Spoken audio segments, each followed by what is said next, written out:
दोस्तों नमस्कार, मैं दीपक कुमार श्रीवास्तव स्वागत करता हूं अपने इस चैनल पर। पति ने पत्नी को किसी बात पर 3 थप्पड़ जड़ दिए। पत्नी ने इसके जवाब में अपना सैंडल पति की तरफ फेंका। सैंडल का एक सिरा पति के सर को छूता हुआ निकल गया। मामला रफा दफा हो भी जाता, लेकिन पति ने इसे अपनी तौहीन समझी। रिश्तेदारों ने मामला और पेचीदा बना दिया। न सिर्फ पेचीदा बल्कि संगीन। सब रिश्तेदारों ने इसे खानदान की नाक कटना कहा। यह भी कहा कि पति को सैंडल मारने वाली औरत ना वफादार होती है और न ही पतिव्रता। लड़के ने लड़की के बारे में और लड़की ने लड़के के बारे में कई असुविधाजनक बातें कही। मुकदमा दर्ज कराया गया। पति ने पत्नी की चरित्रहीनता का तो पत्नी ने दहेज उत्पीड़न का मामला दर्ज कराया। 6 साल तक शादीशुदा जीवन बिताने और एक बच्ची के माता पिता होने के बाद आज दोनों में तलाक हो गया। पति पत्नी के हाथ में तलाक के कागजों की प्रति थी। दोनों चुप थे, दोनों शांत, दोनों निर्विकार थे। मुकदमा 2 साल लंबा चला था। अंत में वही हुआ जो सब चाहते थे, यानी कि तलाक। या महज इत्तेफाक ही था कि दोनों पक्षों के रिश्तेदार एक ही टी स्टॉल पर बैठे कोल्ड ड्रिंक्स लिए हुए थे। यह भी महज इत्तेफाक ही था कि तलाकशुदा पति पत्नी एक ही मेज के आमने सामने जा बैठे।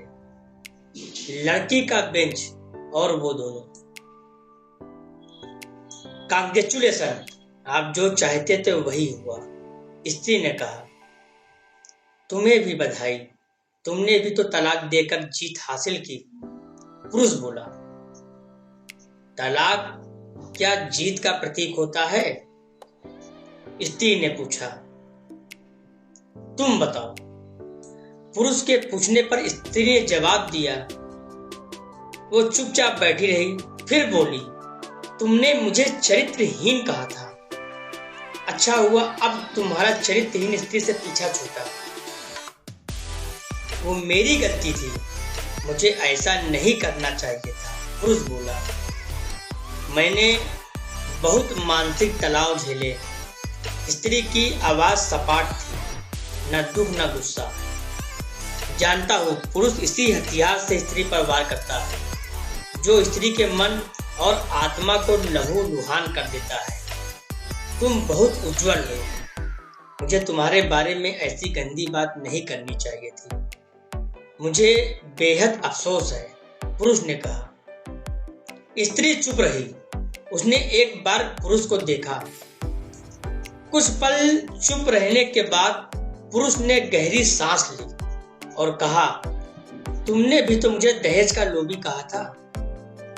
गलत कहा था। पुरुष की ओर देखती हुई स्त्री बोली। कुछ देर चुप रही, फिर बोली, मैं कोई और आरोप लगाती हूँ, लेकिन मैं नहीं लगाई। प्लास्टिक के कप में चाय आ गई। स्त्री ने चाय उठाई। चाय जरा सी छलकी। गर्म चाय स्त्री के हाथ पर गिरी। सी की आवाज निकली। पुरुष के गले में उसी क्षण ओह की आवाज निकली। स्त्री ने पुरुष को देखा। पुरुष स्त्री को देखे जा रहा था। तुम्हारा कमर दर्द कैसा है?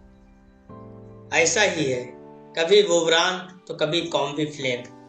स्त्री ने बात खत्म करनी चाहिए। तुम एक्सरसाइज भी तो नहीं करती, पुरुष ने कहा। तो स्त्री फीकी हंसी हंस दी। तुम्हारे अस्थमा की क्या कंडीशन है?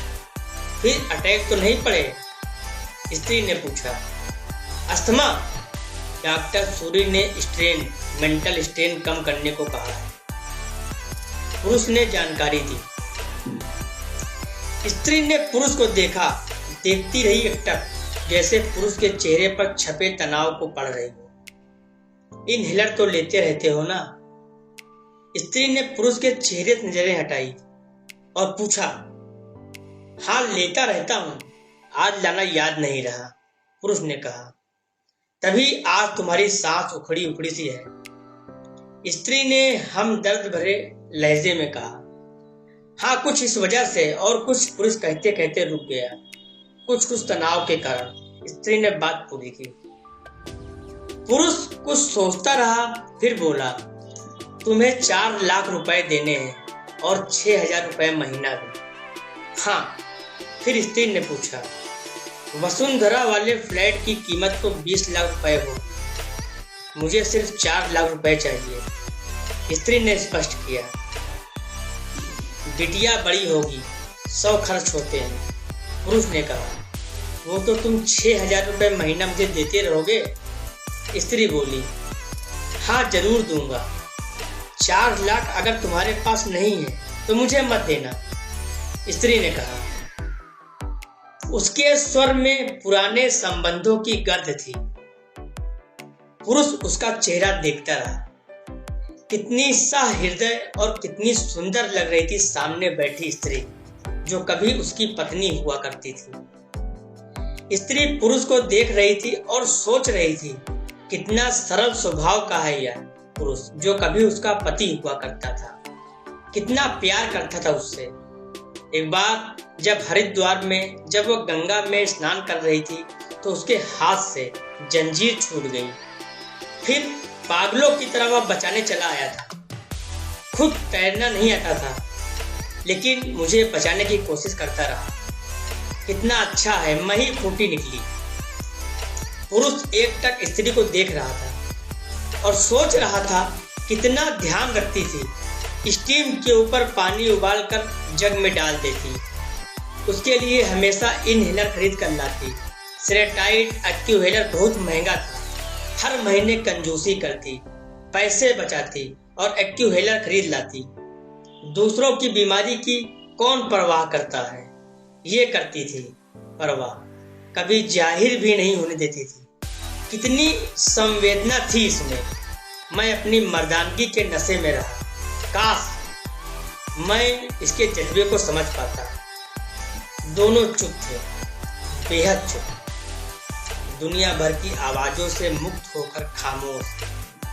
दोनों भीगी आंखों से एक दूसरे को देखते रहे। मुझे एक बात कहनी है, आवाज में झिझक थी। कहो, स्त्री नजल आंखों से उसे देखा। डरता हूं, पुरुष ने कहा। डरो मत, हो सकता है तुम्हारी बात मेरे मन की बात हो, स्त्री ने कहा। तुम बहुत याद आती हो, पुरुष बोला। तुम भी, स्त्री ने कहा। मैं तुम्हें अब भी प्रेम करता हूं। मैं भी, स्त्री ने कहा। दोनों की आंखें कुछ ज्यादा ही सजल हो गई थी। दोनों की आवाज जज्बाती और चेहरे मासूम। क्या दोनों जीवन को नया मोड़ नहीं दे सकते? पुरुष ने पूछा। कौन सा मोड़? हम फिर से साथ साथ रहने लगे, एक साथ, पति पत्नी बनकर, बहुत अच्छे दोस्त बनकर। ये पेपर? स्त्री ने पूछा। फाड़ देते हैं, पुरुष ने कहा और अपने हाथ से तलाक के कागजात फाड़ दिए। फिर स्त्री ने भी वही किया। दोनों उठ खड़े हुए, एक दूसरे के हाथ में हाथ डालकर मुस्कुराए। दोनों पक्षों के रिश्तेदार हैरान परेशान थे। दोनों पति पत्नी हाथ में हाथ डाले घर की तरफ चले गए। घर जो सिर्फ और सिर्फ पति और पत्नी का था। पति पत्नी, प्यार और तकरार एक ही सिक्के के दो पहलू हैं। जरा सी बात पर कोई ऐसा फैसला ना ले कि आपको जिंदगी भर अफसोस हो। दोस्तों, अगर आपको यह कहानी पसंद आई हो तो हमें कमेंट बॉक्स में जरूर बताएं और पसंद आने पर इसको शेयर जरूर करें।